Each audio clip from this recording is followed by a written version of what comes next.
போல் பாக்கிய செல்வம் புவியில் இல்லையே.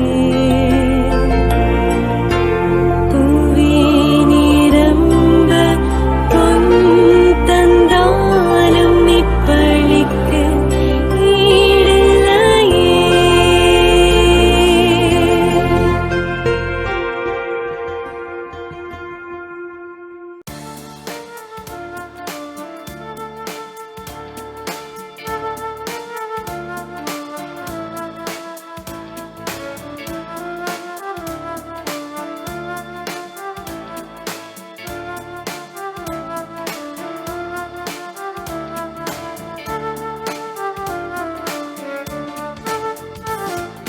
சம்மதமே இறைவா,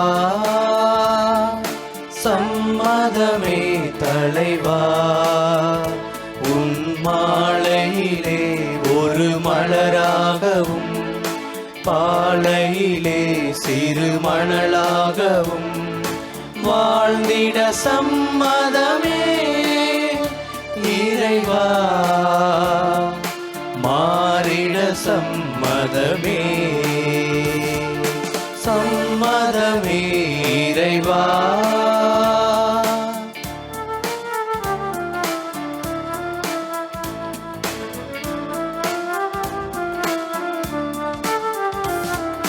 தயங்கும் மனதுடைய நான் உனக்காகவே உன் பணிக்காகவே வாழ்ந்திட வரம் தருவா. தயங்கும் மனதுடைய நான் உனக்காகவே உன் பணிக்காகவே வாழ்ந்திட வரம் தருவா. கருவாக என்னை படைத்து உயர் கண்மணியாய் என்னை வளர்த்து, கருவாக என்னை படைத்து உயர் கண்மணியாய் என்னை வளர்த்து, கரமதிலே உருப்பதித்து கருத்துடனே என்னை காக்கின்றார். சம்மதமே இறைவா.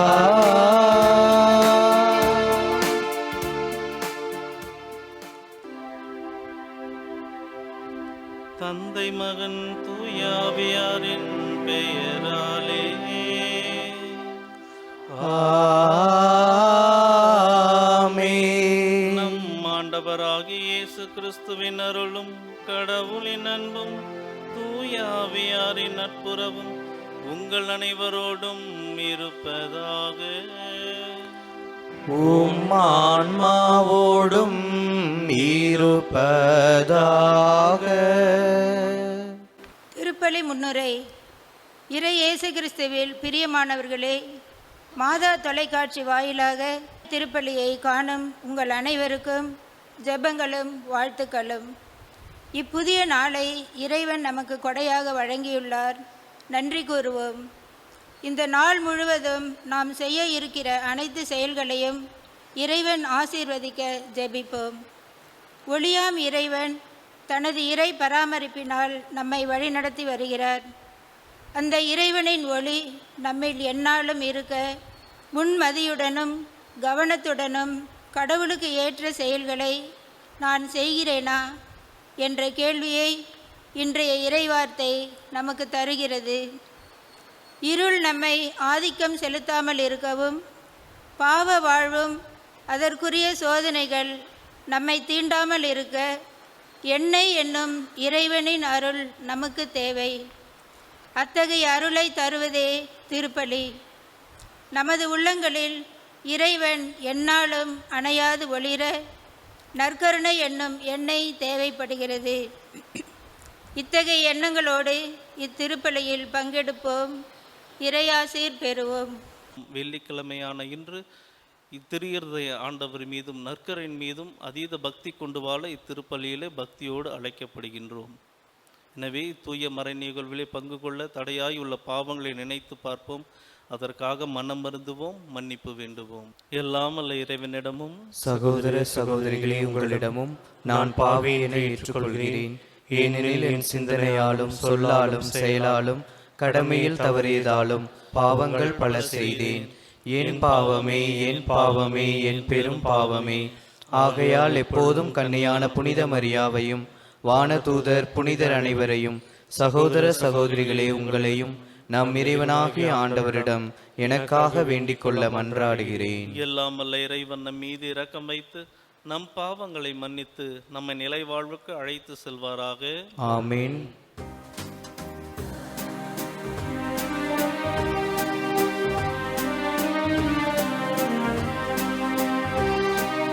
ஆண்டவரே இரக்கமாயிரும்.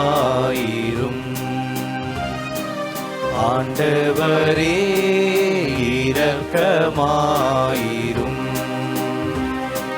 கிறிஸ்துவே இரக்கமாயிரும். கிறிஸ்துவே இரக்கமாயிரும். ஆண்டவரே இரக்கமாயிரும். ஆண்டவரே இரக்கமாயிரும். மன்றாடுவோமாக. நம்பிக்கையாளர்களின் உள்ளங்களை ஒன்றிணைப்பவரான இறைவா, நீர் கற்றுத் தருவதை உம் மக்கள் அன்பு செய்யவும் நீர் வாக்களிப்பதை விரும்பவும் செய்தருளும்.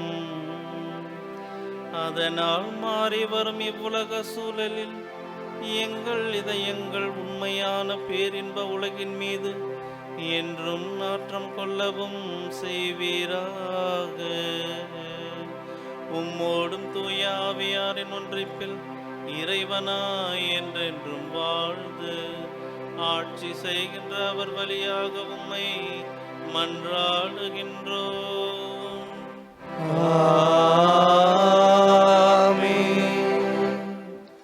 கிறிஸ்துவின் சிலுவை பிற இனத்தாருக்கு மடமையாகவும் அழைக்கப்பட்டவர்களுக்கு கடவுளின் வல்லமையும் ஞானமுமாக உள்ளது. திருத்தூதர் பவுல் கொரிந்தியருக்கு எழுதிய முதல் திருமுகத்திலிருந்து வாசகம். சகோதரர் சகோதரிகளே, திருமுழுக்கு கொடுப்பதற்கு அல்ல, நற்செய்தி அறிவிக்கவே கிறிஸ்து என்னை அனுப்பினார். மனித ஞானத்தின் அடிப்படையிலான சொற்களில் இந்நற்செய்தியை அறிவித்தலாகாது. அவ்வாறு அறிவித்தால் கிறிஸ்துவின் சிலுவை பொருளற்று போய்விடும். சிலுவை பற்றிய செய்தி அழிந்து போகிறவர்களுக்கு மடமையே, ஆனால் மீட்பு பெறும் நமக்கோ அது கடவுளின் வல்லமை. ஏனெனில் ஞானிகளின் ஞானத்தை அழிப்பேன், அறிஞர்களின் அறிவை வெறுமையாக்குவேன் என்று மறைநூலில் எழுதியுள்ளது. இவ்வுலகை சார்ந்த ஞானி எங்கே? அறிவாளி எங்கே? வாதிடுவோர் எங்கே? இவ்வுலக ஞானம் மடமை என கடவுள் காட்டிவிட்டார் அல்லவா? கடவுளுடைய ஞானத்தால் அவரை அறிந்து கொள்ள முடியும். ஆனால் உலகினர் தம் ஞானத்தால் கடவுளை அறிந்து கொள்ளவில்லை. எனவே மடமை என்று கருதப்பட்ட நற்செய்தியை பறைசாற்றியதன் வழியாக நம்பிக்கை கொண்டோரை மீட்க கடவுள் திருவுளம் கொண்டார். யூதர்கள் அருமடையாளங்கள் வேண்டும் என்று கேட்கிறார்கள். கிரேக்கர் ஞானத்தை நாடுகிறார்கள். ஆனால் நாங்கள் சிலுவையில் அறையப்பட்ட கிறிஸ்துவை பற்றி பறைசாற்றுகிறோம். அச்சிலுவை யூதருக்கு தடைக்கல்லாகவும் பிற இனத்தாருக்கு மடமையாகவும் இருக்கிறது. ஆனால் அழைக்கப்பட்டவர்கள் யூதரானாலும் கிரேக்கரானாலும் அவர்களுக்கு கிறிஸ்து கடவுளின் வல்லமையும் ஞானமுமாயிருக்கிறார். ஏனெனில் மனித ஞானத்தை விட கடவுளின் மடமை ஞானம் மிக்கது. மனித வலிமையை விட அவருடைய வலுவின்மை வலிமை மிக்கது. ஆண்டவரின் அருள்வாக்கு. இறைவனுக்கு நன்றி.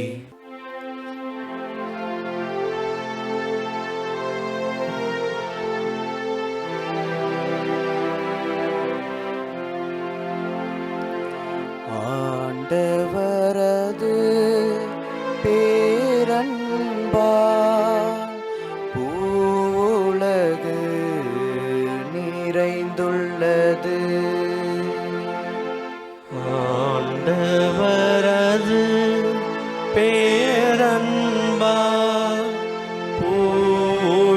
பூவுலகு நிறைந்துள்ளது. நீதிமான்களே, ஆண்டவரில் களி கூறுங்கள். நீதியுள்ளோர் அவரை புகழ்வது பொருத்தமானதே. யாழிசைத்து ஆண்டவருக்கு நன்றி செலுத்துங்கள். பதிநரம்பு யாழினால் அவரை புகழ்ந்து பாடுங்கள். ஆண்டவரது பேரன்பா பூவுலகு நிறைந்துள்ளது.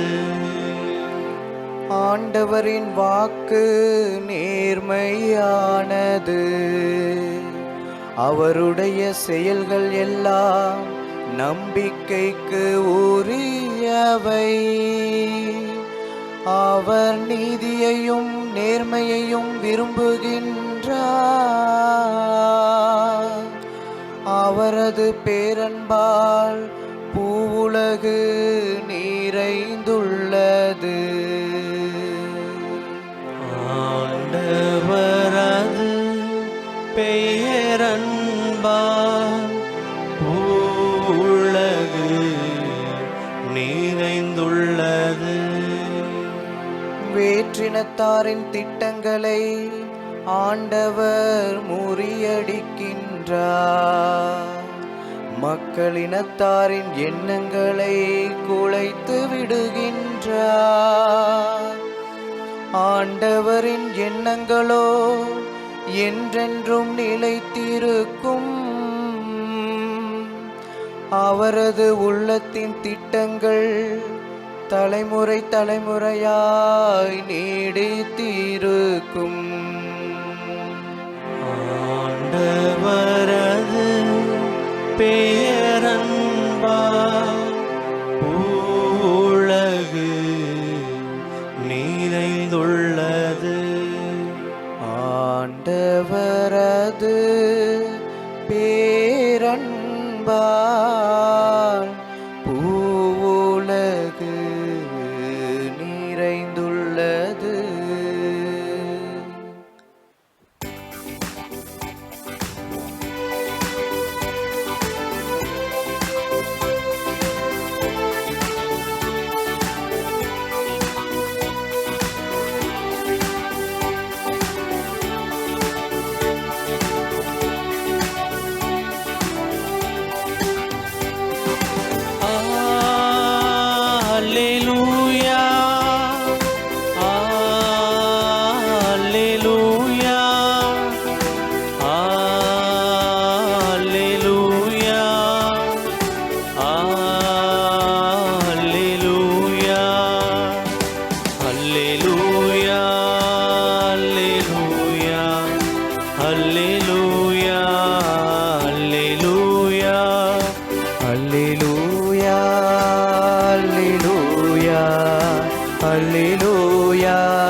மானிட மகன் முன்னிலையில் நிற்க வல்லவராவதற்கு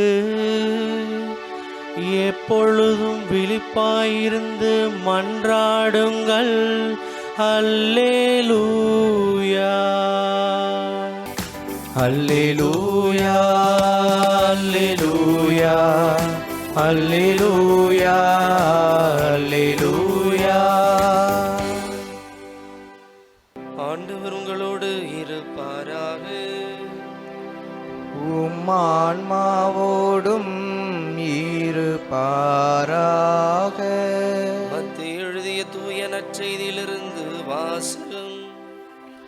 ஆண்டவரே மாட்சி உமக்கே. அதிகாரம் 25. உயிருள்ள இறை வார்த்தைகள் 1-13 வரை. அக்காலத்தில் இயேசு தம் சீடர்களுக்கு கூறியது, அந்நாளில் விண்ணரசு எவ்வாறு இருக்கும் என்பதை பின்வரும் நிகழ்ச்சி வாயிலாக விளக்கலாம். மணமகனை எதிர்கொள்ள மணமகளின் தோழியர் 10 பேர் தங்கள் விளக்குகளை எடுத்துக்கொண்டு புறப்பட்டு சென்றார்கள். அவர்களுள் 5 பேர் அறிவிலிகள், 5 பேர் முன்மதி உடையவர்கள்.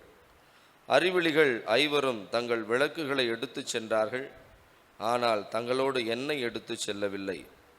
முன்மதியுடையோர் தங்கள் விளக்குகளுடன் கலங்களில் எண்ணெயும் எடுத்துச் சென்றனர். மணமகன் வர காலம் தாழ்த்தவே அனைவரும் தூக்க மயக்கத்தால் உறங்கிவிட்டனர். நள்ளிரவில் இதோ மணமகன் வருகிறார், அவரை எதிர்கொள்ள வாருங்கள் என்ற உரத்த குரல் ஒலித்தது. மணமகளின் தோழியர் எல்லாரும் எழுந்து தங்கள் விளக்குகளை ஒழுங்குபடுத்தினர். அப்போது அறிவிலிகள் முன்மதியுடையோரை பார்த்து, எங்கள் விளக்குகள் அணைந்து கொண்டிருக்கின்றன, உங்கள் எண்ணெயில் எங்களுக்கும் கொடுங்கள் என்றார்கள். முன்மதி உடையவர்கள் மறுமொழியாக, உங்களுக்கும் எங்களுக்கும் எண்ணெய் போதுமான அளவு இராமல் போகலாம். எனவே வணிகரிடம் போய் நீங்களே வாங்கிக் கொள்வதுதான் நல்லது என்றார்கள். அவர்களும் வாங்க புறப்பட்டு சென்றார்கள். அப்போது மணமகன் வந்துவிட்டார். ஆயத்தமாயிருந்தவர்கள் அவரோடு திருமண மண்டபத்துக்குள் புகுந்தார்கள். கதவும் அடைக்கப்பட்டது. பிறகு மற்ற தோழிகளும் வந்து, ஐயா ஐயா, எங்களுக்கு கதவை திறந்துவிடும் என்றார்கள். அவர் மறுமொழியாக, உறுதியாக உங்களுக்கு சொல்கிறேன், எனக்கு உங்களை தெரியாது என்றார். எனவே விழிப்பாயிருங்கள், ஏனெனில் அவர் வரும் நாளோ வேளையோ உங்களுக்கு தெரியாது. இது ஆண்டவரின் அருள்வாக்கு. கிறிஸ்துவே உமக்கு புகழ். இறை இயேசு கிறிஸ்துவில் அன்புக்குரிய சகோதர சகோதரிகளே, அன்புக்குரிய மாதா தொலைக்காட்சியின் நேயர்களே, உங்கள் அனைவரின் உள்ளங்களிலும் இல்லங்களிலும் ஆண்டவர் இயேசுவின் சமாதானமும் அருளும் நிறைவு பெற என்னுடைய வாழ்த்துக்கள். இன்னும் சிறப்பாக இதோ நோய்வாய்ப்பட்டு வயது முதிர்ந்து இதோ திருப்பலியில் நேரடியாக கலந்து கொள்ள முடியாமல் ஏங்கிக் கொண்டு இருக்கின்ற உங்களுக்காகவும் சிறப்பான ஜெபங்களும் வாழ்த்துக்களையும் தெரிவித்து கொண்டு இன்றைய இறைவார்த்தை வழிபாடை தொடங்குகிறோம். இயேசு கிறிஸ்துவில் அன்புக்குரியவர்களே, இறையாட்சி என்பதை ஆண்டவர் இயேசு விளக்குவது 2 விதமாக விளக்குகின்றார். ஒன்று அவர் செய்த புதுமைகள் மூலமாக, 2வது அவருடைய சொல்லாடல் மூலமாக. அந்த சொல்லாடல் பலவிதங்களாக அவர் எடுத்துரைக்கின்றார். உதாரணத்திற்கு எடுத்துக்கொண்டோமென்றால் உவமை வழியாக, சிறுகதைகள் வழியாக, எடுத்துக்காட்டுகள் வழியாக, நிகழ்வுகள் வழியாக எடுத்துரைக்கின்றார். அந்த விதத்திலே இன்று நமக்கு கொடுக்கப்பட்டிருக்கின்ற நற்செய்தி ஒரு உவமை வழியாக எடுத்துரைக்கப்பட்டிருக்கின்றது. அன்புக்குரியவர்களே, இறையாட்சி என்பது விண்ணகம் சார்ந்து இருந்தாலும் அதை மிக எளிய முறையில் எடுத்து இயம்பக்கூடிய ஆற்றல் ஆண்டவர் இயேசுக்கு இருந்தது.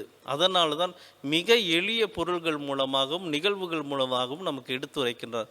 எடுத்துக்காட்டாக நாம் பார்த்தோம் என்றால் சிறு விதைகள், களைகள், அத்திமரங்கள் மற்றும் தண்ணீர் மற்றும் காணாமல் போன ஆடு, திராக்மா, நாணயம், இன்னும் பல பொருள்கள் மூலமாக நிகழ்வுகள் மூலமாகவும் நமக்கு எடுத்துரைக்கின்றார். இன்றைய ஊமையிலே நாம் பார்க்கின்றோம் 10 கன்னியர்கள் தனது தலைவருக்காக காத்திருக்கின்றனர். இதை நாம் நிகழ்காலத்திலே பார்த்தோம் என்றால் பெண் அழைப்பு மற்றும் மறுவீடு அழைப்பு என்று 2 விதமான அழைப்புகள் திருமணத்திற்கு முன்பும் பின்பும் நடந்து கொண்டு இருப்பதை நாம் பார்க்கிறோம். அது இஸ்ராயேல் மக்களின் வாழ்விலும் கூட நிகழ்ந்து கொண்டுதான் இருந்தது. அதற்காக கன்னியர்கள் பலர் அந்த தலைவருக்காக காத்திருப்பார்கள். அவர் எந்த நேரத்தில் வருவார் என்பது அவர்களுக்கு தெரியாமல் இருந்தது. ஏனென்றால் அப்பொழுதெல்லாம் போக்குவரத்து மற்றும் பயண முறை சரியாக இல்லாததால் எந்த நேரத்தில் வருவார் என்பது யாருக்கும் தெரியாமல் இருந்தது. அவர் வரும்பொழுது அவரை உற்சாகத்துடனும் மகிழ்ச்சியுடனும் வரவேற்பதற்காக இந்த தோழிகள் காத்திருப்பார்களாம். அந்த நிகழ்வை தான் ஆண்டவர் இயேசு இன்று உவமை வாயிலாக நமக்கு எடுத்துரைக்கின்றார். அந்த 10 கன்னியர்களில் 5 பேர் முன்மதி உடையவர்களாகவும் 5 பேர் அறிவிலிகளாகவும் இருப்பதை நாம் பார்க்கின்றோம். இந்த கதையின் முடிவிலே நாம் பார்க்கின்றோம் அந்த முன்மதி உடையவர்களின் வாழ்வு எவ்வாறு மாறுகின்றது, அறிவியலுடைய வாழ்வு எவ்வாறு மாறுகின்றது, சாபமிக்கமாக தெரிகின்றது என்பதற்கு நமக்கு எடுத்து காட்டும் ஒரு மிகச்சிறந்த ஒரு விழுமியங்களை நமக்கு எடுத்து காட்டுகின்றது இன்றைய உவமை. இதிலே எண்ணெய் என்ற பொருளை நாம் பார்க்கின்றோம். திருச்சபையிலும் சரி, பழைய ஏற்பாடுகளிலும் சரி, எண்ணெய் என்பது ஒரு மிக சிறந்த ஒரு ஆவியாரின் தூண்டுதலுக்காக நமக்கு பயன்படுத்தக்கூடியதாக இருக்கின்றது. கடவுளின் இருத்தலை நமக்கு உணர்த்தக்கூடியதாக இருக்கின்றது. அதனால்தான் தாவீது கூட எண்ணெயால் அபிஷேகம் செய்யப்பட்டு அரசராக முடிசூடப்படுகிறார். இன்னும் பல இறைவாக்கினர்களும் இவ்வாறு அபிஷேகம் செய்யப்படுகின்றனர். எனவே எண்ணெய் என்பது இறைவனுடைய இருத்தலை நமக்கு எடுத்துரைப்பதாக நாம் சிந்திக்கலாம். இன்னும் இந்த முன்மதி உடையவர்கள் என்ற சிந்தனையை நாம் சிந்திக்கும் பொழுது, முன்மதி என்பது தூய ஆவியாரின் கொடைகளில் ஒத்து இருப்பதாக நான் பார்க்கிறேன். ஆக இந்த தூய ஆவியாரின் கொடை நம்மில் இருக்கும் பொழுது நாம் முன்மதி உடையவர்களாக இருப்போம். அந்த விழுமியங்களை கொண்டு வாழும் பொழுது ஆண்டவர் இயேசுவை நாம் இறுக பற்றி கொள்ளவும், இறைவனை அவர் மூலமாக நாம் அடையவும் நமக்கு உதவியாக இருக்கின்றது. இன்றைய ஊமையிலே சொல்லப்பட்டது போல இந்த 5 முன்மதி உடையவர்களை நாம் பார்க்கும் பொழுது அவர்கள் தனது தலைவனின் வருகைக்காக காத்திருக்கின்றனர். அதற்காக முழுமையான ஆயத்தத்தோடு அவர்கள் காத்து கொண்டு இருக்கின்றனர். ஆனால் முழுமையான ஆயத்தம் இல்லாமல் பெயரளவில் மட்டும் தலைவருக்காக காத்திருப்பது வீண் என்பதை நமக்கு இந்த உவமை தெளிவுபட எடுத்துரைக்கின்றது. அதனால் அவர்களுக்கு நிகழும் துயரத்தையும் நாம் காணும் பொழுது நம்மையே அந்த நேரத்தில் நினைத்து பார்க்க வேண்டும். அன்புக்குரியவர்களே, இந்த உவமையை இன்னொரு உவமையோடு நான் இன்னொரு செயல்களோடு ஆண்டவர் இயேசுவின் விளக்கக்கூடிய இன்னொரு விழுமியங்களோடு இணைத்து பார்க்க நான் ஆசிக்கின்றேன். எவ்வாறென்றால், அந்த எண்ணெய் என்பது எத்தகைய செயல், அதாவது முன்மாதிரியான வாழ்வு வாழ வேண்டும். அந்த முன்மதி உடையவர்களுடைய அந்த செயல்கள், அந்த எண்ணெய் என்பது எவ்வாறு அவர் எடுத்துரைக்கிறார் என்றால், எப்பொழுதெல்லாம் ஆண்டவர் இயேசுவை நாம் ஏற்றுக்கொள்கிறோமோ, எவ்வாறு ஏற்றுக்கொள்கிறோம் என்றால், அவர் பிறர் தாகமாக இருக்கும் பொழுது நாம் தண்ணீர் கொடுக்கும் பொழுது, பசியால் இருப்பவர்களுக்கு உணவு கொடுக்கும் பொழுது, ஆதரவற்று இருப்பவர்களுக்கு ஆறுதலான வார்த்தை பேசும் பொழுது, கைதியாக இருக்கும்பவர்களுக்கு நாம் ஆறுதல் கூறுவது என்று, யாருமே இல்லை என்று இருப்பவர்களுக்கு நான் உன்னோடு இருக்கின்றேன் என்று ஆண்டவர் இருப்பது போல நாமும் அவர்களோடு இருப்பதுதான் அந்த எண்ணெயாக நாம் பார்க்கின்றேன். இத்தகைய செயல்களில் எல்லாம் செய்யாமல் இருப்பவர்களை அந்த விளக்கத்தில் உரையில் கூறும் பொழுது ஆண்டவர் இயேசு எனக்கு உங்களை தெரியவே தெரியாது என்று சொல்வார். ஏனென்றால், நான் பசியுற்று இருந்தேன், நீங்கள் எனக்கு உணவளிக்கவில்லை. நான் தாகமாய் இருந்தேன், நீங்கள் எனக்கு தண்ணீர் கொடுக்கவில்லை. நான் சிறையில் இருந்தேன், நீங்கள் என்னை வந்து பார்க்கவில்லை. நான் ஆதரவற்று இருந்தேன், நீங்கள் எனக்கு ஆறுதலாக இல்லை என்று ஆண்டவர் இயேசு சொல்வதும், இன்றைய ஊமையிலே நீங்கள் எனக்கு யாரென்று தெரியாது என்று கதவை அடைப்பதும், ஒன்றுக்கு ஒன்று இணையாக இருப்பதை போலவும் ஒன்றுக்கு ஒன்று ஒத்து போவது போலவும் நான் பார்க்கின்றேன்.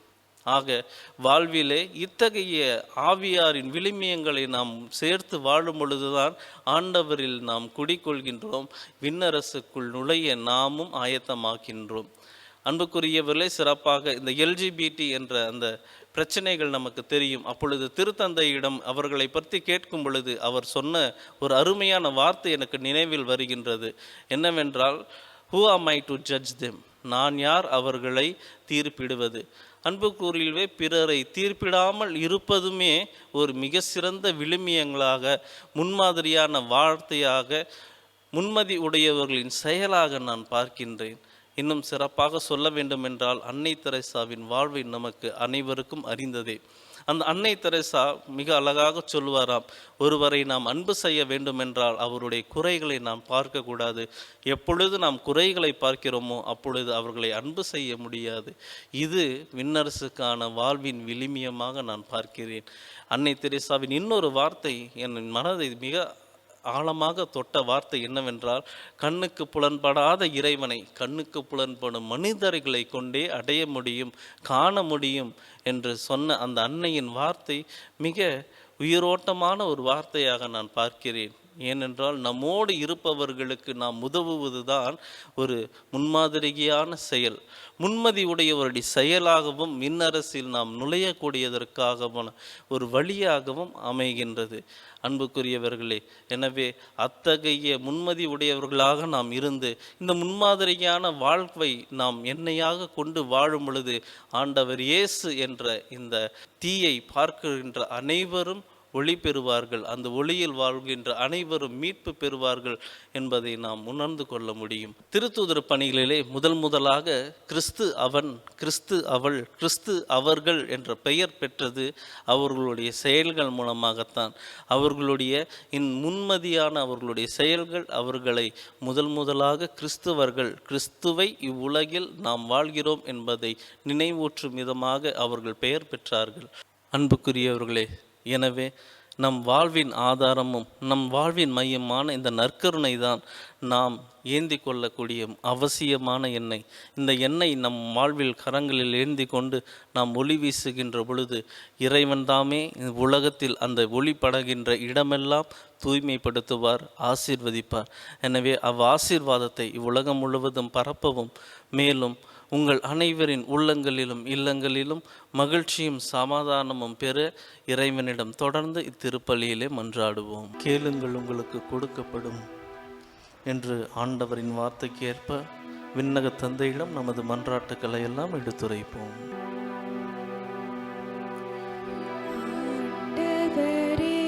எங்கள் மன்றாட்டை கேட்டருளும். ஆண்டவரே, எங்கள் மன்றாட்டை கேட்டருளும்.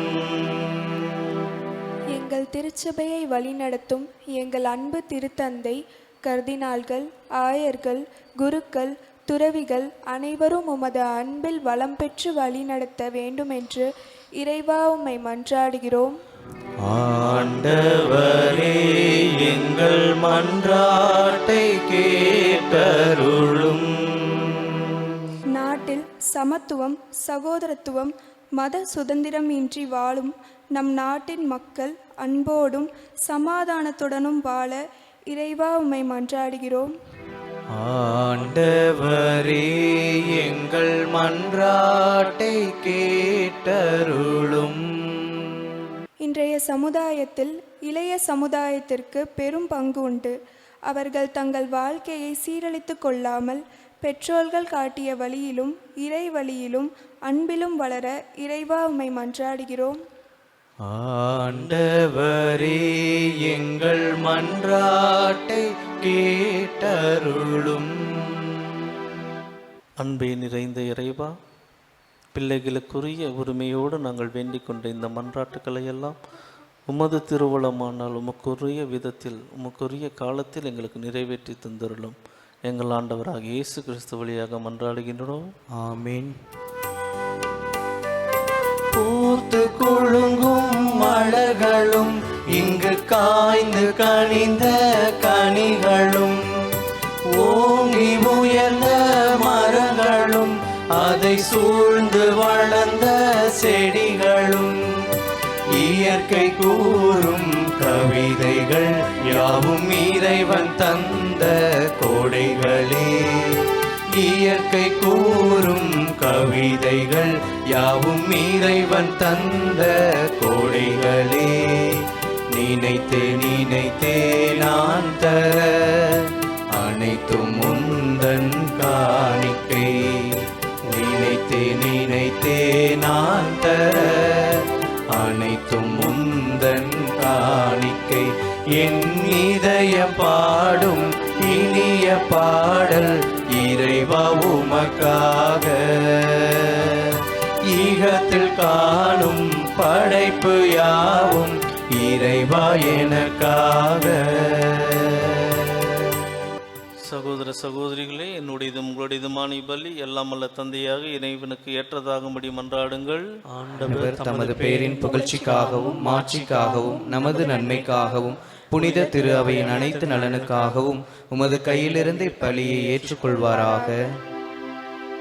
ஆண்டவரே, ஒரே முறை ஒப்பு கொடுக்கப்பட்ட ஒரே பலியினால் உமக்கென மக்களை சொந்தமாக்கிக் கொண்டீரே. உமது திரு அவையில் ஒற்றுமை அமைதியாகிய கொடைகளை எங்களுக்கு கனிவுடன் அருள்வீராக. எங்கள் ஆண்டவராகிய இயேசு கிறிஸ்து வழியாக உம்மை மன்றாடுகின்றோம்.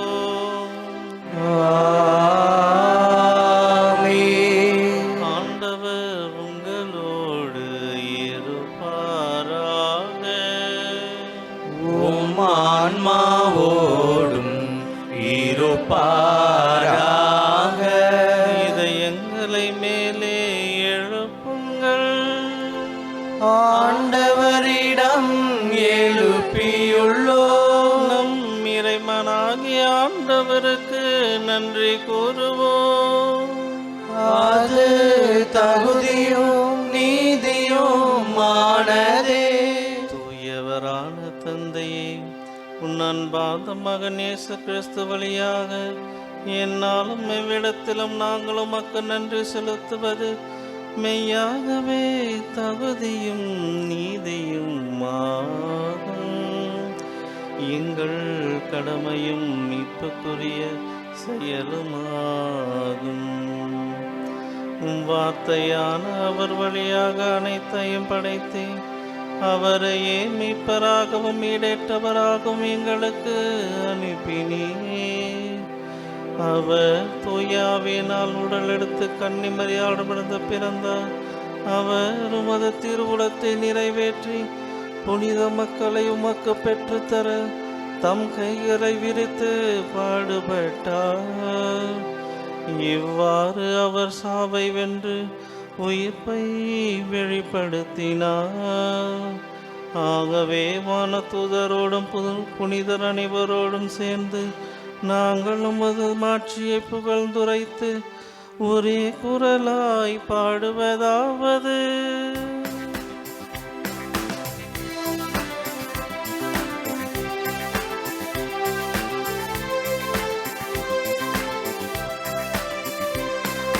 தூயவர் தூயவர் தூயவர் வான் படைகளின் கடவுளமானவர். விண்ணகமும் மண்ணகமும் உமது மாட்சியால் நிறைந்துள்ளன. உன்னதங்களிலே ஓசன்னா, உன்னதங்களிலே ஓசன்னா.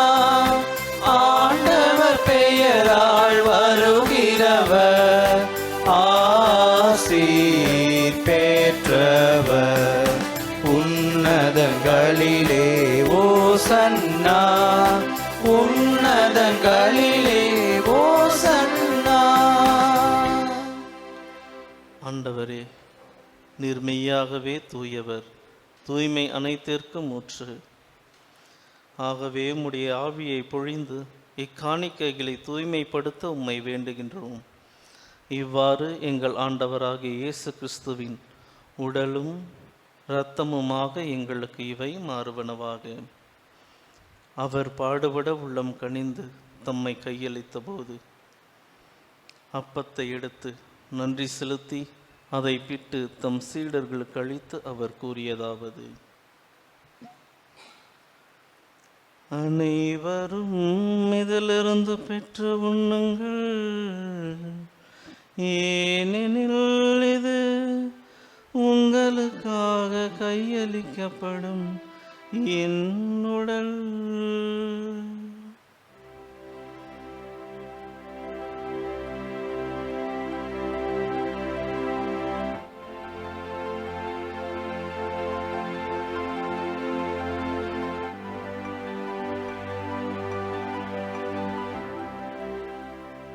அவ்வண்ணமே இரவு விருந்தை அருந்திய பின் கிண்ணத்தையும் எடுத்து மீண்டும் உமக்கு நன்றி கூறி தம் சீடர்களுக்கு அளித்து அவர் கூறியதாவது: அனைவரும் இதிலிருந்து பெற்று பருகுங்கள், ஏனெனில் இது புதிய நிலையான உடன்படிக்கைக்குரிய என் இரத்தத்தின் கிண்ணம். இது பாவ மன்னிப்புக்கென்று உங்களுக்காகவும் பலருக்காகவும் சிந்தப்படும். இதை என் நினைவாக செய்யுங்கள்.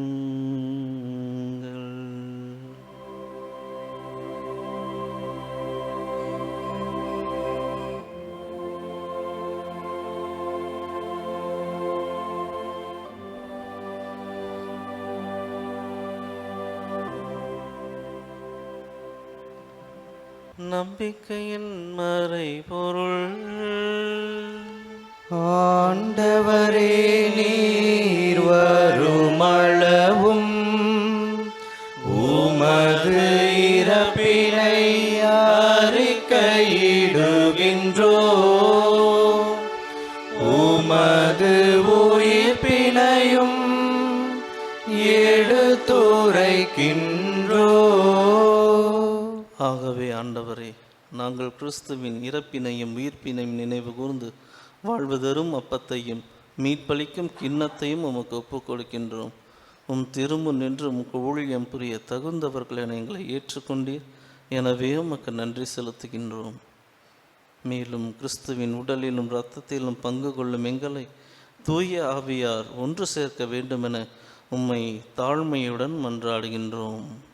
ஆண்டவரே, உலகெங்கும் பரவி இருக்கும் அது திரு அவையை நினைவு கூர்ந்தருளும். எங்கள் திருத்தந்தை 14ஆம் லியோ, எங்கள் ஆயர் அருள் செல்வம் ராயப்பன், எல்லா திருநிலையினர் ஆகிய அனைவரோடும் உமது திரு அவை அன்பில் நிறைவு பெறச் செய்தருளும். மேலும் உயிர்த்தெழும் எதிர்நோக்குடன் துயில் கொள்ளும் எங்கள் சகோதரர் சகோதரிகளையும் இறந்தோர் அனைவரையும் இரக்கத்துடன் நினைவு கூர்ந்து உமது திருமுக ஒளியினுள் ஏற்றருளும். எங்கள் அனைவர் மீதும் இரக்கமாயிரும். கடவுளின் கன்னித்தாயான புனித மரியா, அவருடைய கணவரான புனித யோசேப்பு, புனித திருத்தூதர்கள், இவ்வுலகில் உமக்கு உகந்தவராய் இருந்தோர் ஆகிய புனிதர் அனைவருடனும் நாங்கள் நிலை வாழ்வில் பங்கு கொள்ளும் தகுதி பெற்று உம் திருமகன் இயேசு கிறிஸ்து வழியாக உம்மை புகழ்ந்தேத்தும் வரமுருள உம்மை மன்றாடுகின்றோம். இவர் வழியாக இவரோடு இவரில் எல்லாம் வல்ல இறைவனாகிய தந்தையே, தூய ஆவியாரின் ஒன்றிப்பில் எல்லா புகழும் மாட்சியும் என்றென்றும் உமக்கு உரியதே.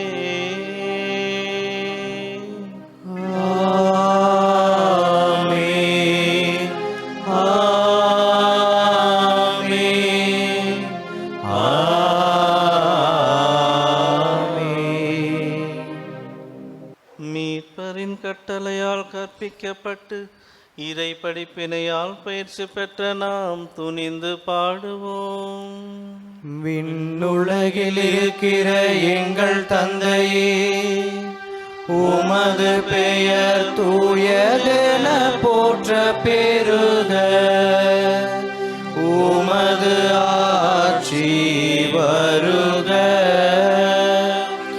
உமது திருவுளம் விண்ணுலகில் நிறைவேறுவது போல மண்ணுலகிலும் நிறைவேறுக. எங்கள் அன்றாட உணவை இன்று எங்களுக்கு தாரும். எங்களுக்கு எதிராக குற்றம் செய்வோரை நாங்கள் மன்னிப்பது போல எங்கள் குற்றங்களை மன்னியும். எங்களை சோதனைக்கு உட்படுத்தாதேயும், தீமையிலிருந்து எங்களை விடுவித்தருளும். ஆண்டவரே, தீமை அனைத்திலுமிருந்து எங்களை விடுவித்து எங்கள் வாழ்நாளில் அமைதியை கனிவுடன் அருள உம்மை மன்றாடுகின்றோம். உமது இரக்கத்தின் உதவியால் நாங்கள் பாவத்தில் இருந்து எப்போதும் விடுதலை பெற்று யாதொரு கலக்கமும் இன்றி நலமாயிருப்போமாக.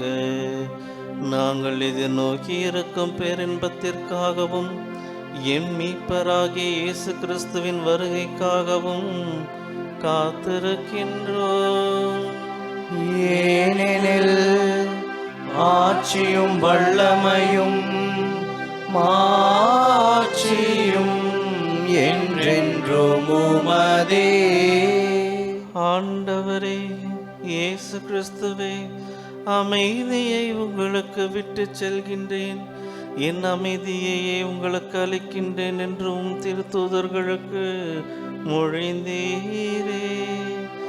எங்கள் பாவங்களை பாராமல் உமது திரு அவையின் நம்பிக்கையை கண்ணோக்கி உமது திருவுளத்திற்கேற்ப அதற்கு அமைதியும் ஒற்றுமையும் அருத்தருள்வீராக. என்றென்றும் வாழ்ந்து ஆட்சி செய்கின்றவர் நீரே. ஆமென். ஆண்டவருடைய அமைதி உங்களோடு என்றும் இருப்பதாக. உம் ஆன்மாவோடும் இருப்பதாக. ஒருவருக்கொருவர் அமைதியை பகிர்ந்து கொள்வோம். உலகின் பாவங்களை போக்கும் இறைவனின் செம்மறியே, எங்கள் மேல் இரக்கமாயிரும். உலகின் பாவங்களை போக்கும் இறைவனின் செம்மறியே, எங்கள் மேல் இரக்கமாயிரும்.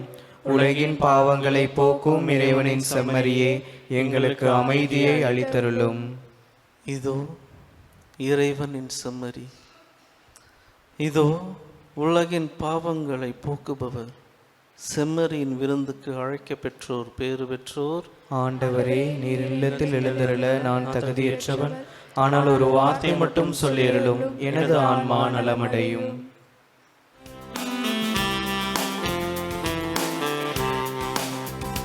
கடல் நோக்கி நதிகள் பாயும், ஒளி நோக்கி மலர்கள் சாயும். அகிலமும் படைத்த என் தலைவா, என்னை நோக்கி வருவதே. கடல் நோக்கி நதிகள் பாயும், ஒளி நோக்கி மலர்கள் சாயும். அகிலமும் படைத்த என் தலைவா, என்னை நோக்கி வருவதே. மன்றாடுவோமாக.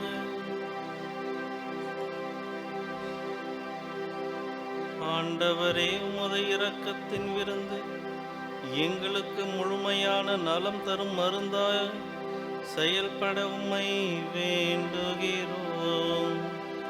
அதனால் நாங்கள் உமது இரக்கத்தின் முழுமையாக நிலை பேற்றில் இருந்து அனைத்திலும் உமக்கு உகந்தவர்களாக இருக்க தகுதி பெறுவோமாக. எங்கள் ஆண்டவராகிய இயேசு கிறிஸ்து வழியாக உம்மை மன்றாடுகின்றோம். ஆமென். ஆண்டவர் உங்களோடு இருப்பாராக. உம் ஆன்மாவோடும் இருப்பாராக. எல்லாம் வல்ல இறைவன் தந்தை, மகன், தூயாவியார் உங்கள் அனைவரையும் நிறைவாக ஆசீர்வதிப்பாராக. ஆமென். சென்று வாருங்கள், திருப்பலி நிறைவேறிற்று. இறைவனுக்கு நன்றி.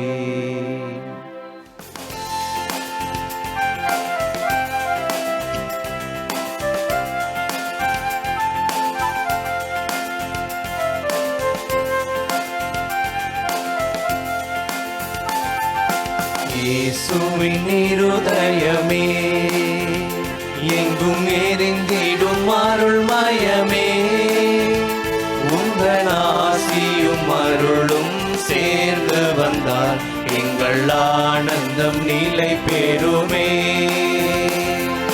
இயேசுவின் இருதயமே, எங்கும் எரிந்திடும் அருள்மயமே, உந்தன் ஆசியும் அருளும் சேர்ந்து வந்தால் எங்கள் ஆனந்தம் நிலை பெறுமே. இறைவனுக்கு இதயம் உண்டு, அந்த இதயத்தில் இரக்கம் உண்டு.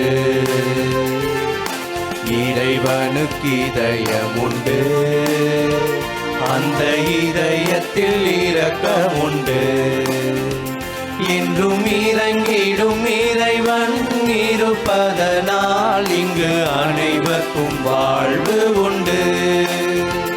என்றும் இறங்கிடும் இறைவன் இருப்பதனால் இங்கு அனைவருக்கும் வாழ்வு உண்டு.